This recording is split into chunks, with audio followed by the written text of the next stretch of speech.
everyone, I'm Bets Golden, and today I want to talk to you about how you can create stunning cards on a relatively regular basis. As a designer for a couple different companies, I often do cards, and that's because, number one, most people really enjoy cards in the paper crafting industry, and two, they're quick if you know what you're doing. And where I find my inspiration oftentimes is from idea books. And so I found some inspiration recently in this close to my heart idea book. And I'll show you what that is. Basically, I have this stamp set right here. And I thought, that would be really easy to reproduce. So I created this card for that, this card for that, and this card for that. Now, I didn't have the exact paper line, obviously, but I did have an older paper line that I wanted to use up. And so this allowed me to use up that older paper line. And it's a relatively simple technique. And I've noticed that there's kind of something universal that I do on all of my cards. And I'm going to share that with you. And it gives pretty good results. Now, there's no measurements in this. And I really like a good map, a good sketch that gives me measurements. So I use a couple different things for that. One thing I use that's a free resource is page maps. You can go to pagemaps.com. They give away monthly sketches for both scrapbooking and for your cards. It's a great resource. But my very favorite happens to be the Close to My Heart. They actually have a series that I'm going to show you because I just forgot the name. It's this. It is Make It From Your Heart. Volume 3 and Volume 4 fit perfectly in this little binder that I bought to keep it. But they had another book series out years ago, like 15, 20 years ago that I have, and I still refer to it to this day. And it's basically the same concept, but this is the newer version of that. So I'm going to show you what I have done with some of the sketches in here. So this is the first pattern that I have, and as you can tell, it has the dimensions, and all these patterns are for an A2, which is a 4.25 by 5 inch card. And this is what I created with it. I used the old Penelope line of paper, and then I have these really cute cactus stamps and matching dies. I just pop dotted them on, and I used some Nuvo drops. And really, those two things are going to be constant on all of my cards.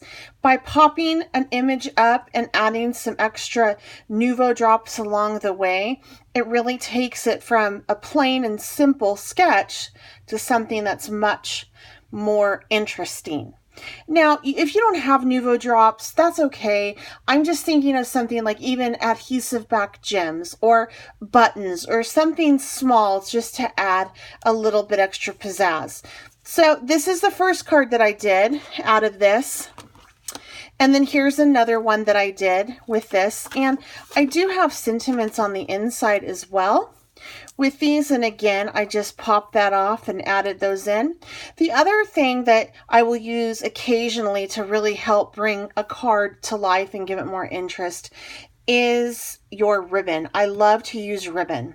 So I use Nuvo drops and pop dots all the time, and then I will throw in a ribbon occasionally. And then here's this one again.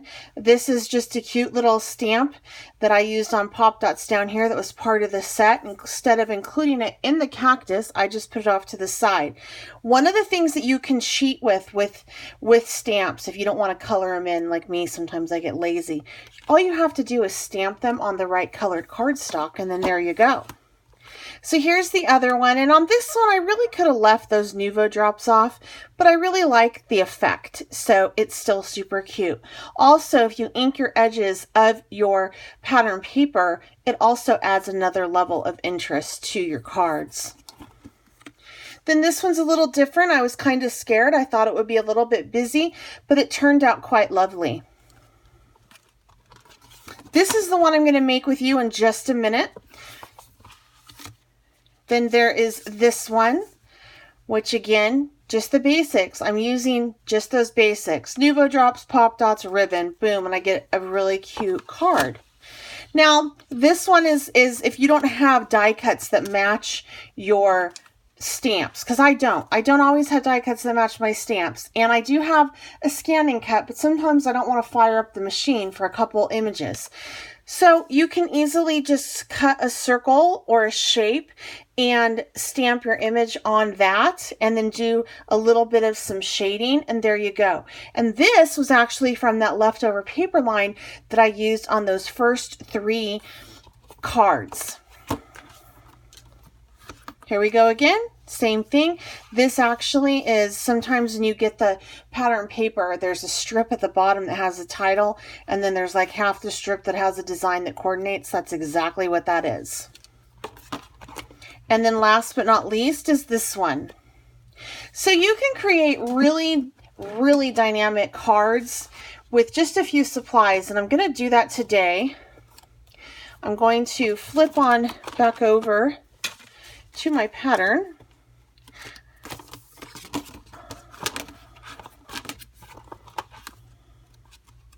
There we go. And I'm going to create this card using this. And I have cut down most of these sizes for your benefit, so we don't have to watch me sit there and do that. And I basically have I'm going to be using a regular card base, which is this. And then I'm going to be using some cardstock and doing some stamping. The stamping that I'm going to use is actually the April 2019 stamp. I got it for $5 because I spent $50 or more. And then I'm going to be using a matte for this. And my B page is going to be this beautiful Renia foil paper, and I'm just going to take it up a notch. So I'm going to set this aside so I can see it. I'm more following the outline of this. I'm adding on a 4th piece. I'm putting like a D, and I'm just trimming it down from 2.5 to 2 1/4 by 2.5 instead of 2 3/4. So my C is going to be a matte. This line right here, I'm going to be doing the sentiment on the side. This line is a 1/4 inch, and my sentiment might fall a little short. So I actually am going to make my A 1 1/4 by 5.5. So let me put that off to the side. And the first thing I want to do is I wanted to cut everything down, which I did. For this particular piece of paper, I am amping it up a little bit, giving a little bit more interest because I have no pattern paper on this, and I love the Renia foil paper. Basically what it is it's a piece of paper that has been sandwiched with 2 thin aluminum colored sheets. So it makes it super easy to mold, and my favorite thing, run through a dry embossing powder, dry emboss on it.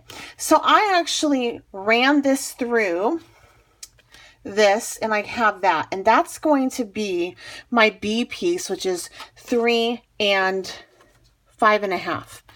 So let me get my adhesive, and I'm just going to start to assemble the pieces that I already have ready to go onto my card base. Normally when I create a card base, that I will create the background to kind of matte the whole card front, but in this particular case, I am taking my cardstock and creating it exactly the size of my card front. And then I'm just going to take this, and with this one, I actually want to go ahead and run my adhesive on my cardstock because I have run that through the embossing folder, and it may be a little bit sore still, and I don't want to cause it to get too beat up. This Renia foil paper holds up really, really well, and I like it on cards. I'll never do a card with the entire thing with Renia foil paper because it's quite overwhelming and super shiny, but I love to mix it in as one element of the paper. So from here, I want to go ahead and stamp one of my images on this piece of paper. And I'm going to use the image Happy Times. Whenever you're stamping with a clear foam, stamp, you want to use a foam sheet. Some stamps come with their own foam sheet, and that's what this is for, From Close to My Heart. It's not just the packing, it actually is meant to be stamped on. So you need to make sure that when you take out your stamp set that you check it, because if you have a type of piece of paper like this, or this different substrate, chances are it's for you to stamp on, and it has been created for their stamp set. So I'm going to go ahead and just stamp this with Happy Times. And as you can tell, it fits quite well on that piece of paper that I have modified the measurements for. So I'm just going to pick it up with my large acrylic block, and I am using the blackest, juiciest pad I have on hand right now. This one's relatively new. The reason is because I am stamping this on Basil cardstock. Basil cardstock, this particular one, does have some texture to it. And the texture can kind of mute the color. So I want to make sure that the image comes through. So I'm just going to take this, line it up like so. Put even pressure on.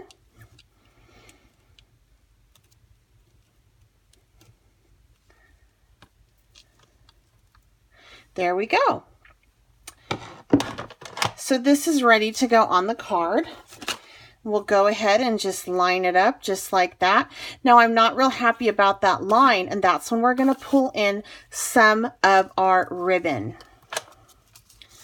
So I'm just going to adhere this. Oop, I'm out of tape. Let me get my tape runner.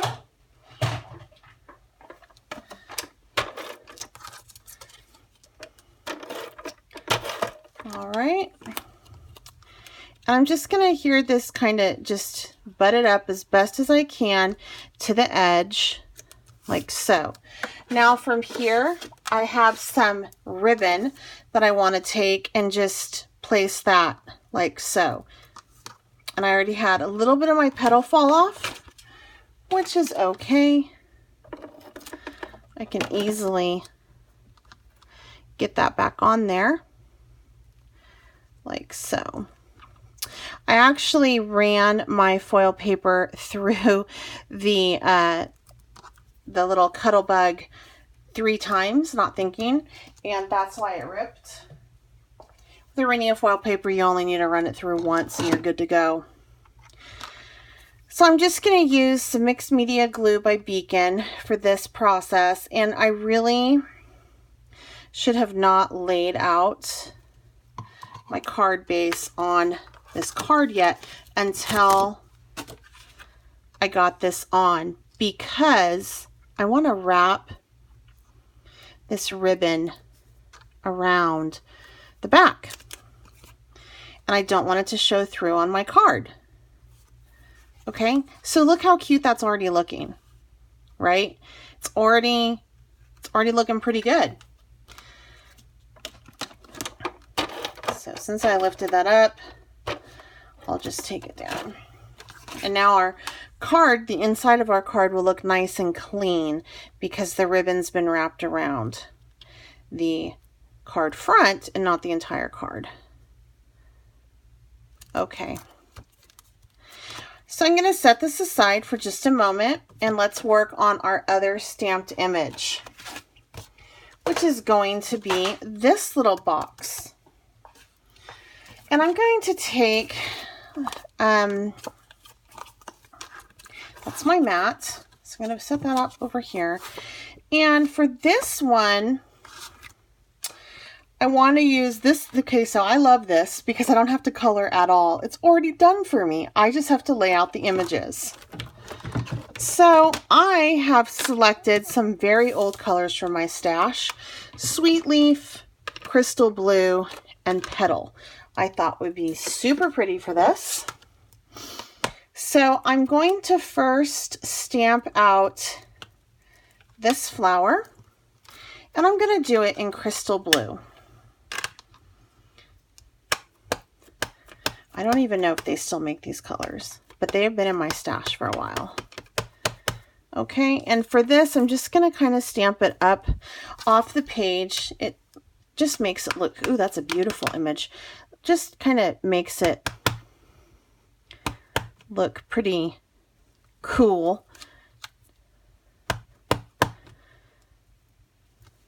Okay, and then I'm going to take this image and actually, no, I'm not. I'm going to take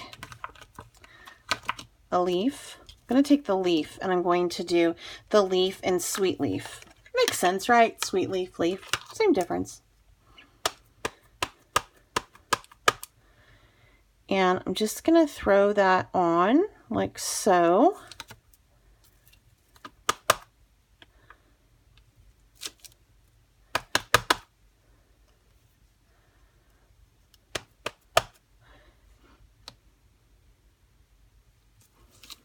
Okay, so that piece is done.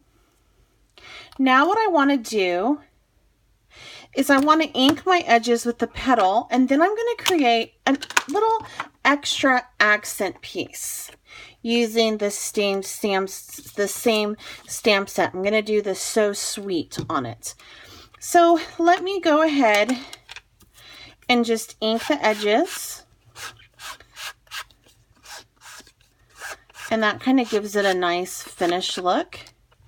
And then I'm going to take my acrylic block again, along with just a piece of heavy duty cardstock. This is Simon Says cardstock. I like to stamp on this. It's really nice. And I'm just making sure I ink it up really well. Then I'm just going to stamp it out like so. And then from here, I'm going to take my 1-inch stamp punch. If you don't have a punch, that's okay. You can freehand this or you can use a different kind of circle cutter. And I'm going to flip it over so I can get proper alignment. And clip, there we go. All right. Now let's adhere the rest of our card. So from here, this little one's going to go down here. And I'm just going to use a little bit of my mixed media glue on the Renia foil paper.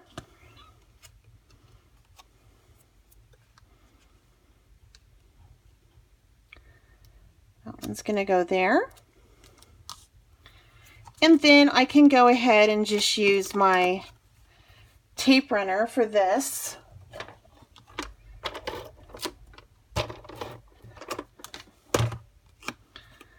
This one's going to go here.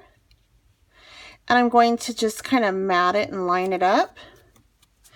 And then I want to take a pop dot and place my So Sweet sentiment on. And I'll play with that for a minute. I don't think I want it in the center. I do think I like it down in that corner. So I'm just going to take a foam square. And by putting it on a foam square, it just adds a little bit extra interest. And again, I'm going to ink the edges. So I'm not using really complicated, extravagant supplies as I make this card. You know, if you don't have pop dots, that's fine. Just use, you know, regularly adhere it. You know, that's going to be okay. So I'm going to place that there. And then I'm just going to do, this just dawned on me. I have some liquid glass, which I love, that will leave a beautiful epoxy type shine. So I'm just going to go over this with the liquid glass, and it's going to leave a beautiful glass effect. So sometimes, you know, as you create, you just go, oh, this might work, and oh, this might work. And then I did pull out 2 different colors of Nuvo drops to place on here, and I think I'm going to go with the purple on this. This is Bottle, and then this is Purple Rain. This is Bottle Green. And I think I am going to go with the purple on this. And I always like to work in odd numbers. So I'm going to do 1, 2, and 3. I'm not going to put any on the Rhenia foil because I want to keep that dimension, and sometimes with such a slick surface, it can cause your Nuvo dewdrops to flatten out, which is okay if that's the look that you're going for, but for this project, I'm not. And that card is done, and it took, oh, not even 20 minutes because I showed you for the first 4 or 5 minutes the cards that I created. And it's so cute. So this is going to have to dry. I'm going to let it set up for probably, oh, overnight. It's getting close to dinner here. And then I will be able to list it on my Facebook page to sell or mail it out. I'm going to have the links provided down below on where you can find all of this good stuff. These are from my stash. They're super old, but I will link to my Close to My Heart store so that you can find more current colors that go along with their color palette that they have now. And also the April stamp, I believe, is only good through April. So if you're interested in that, you might want to head over and take a look. All right, you guys, I hope you have a wonderful day. I'm Bets Golden. Until next time, happy crafting.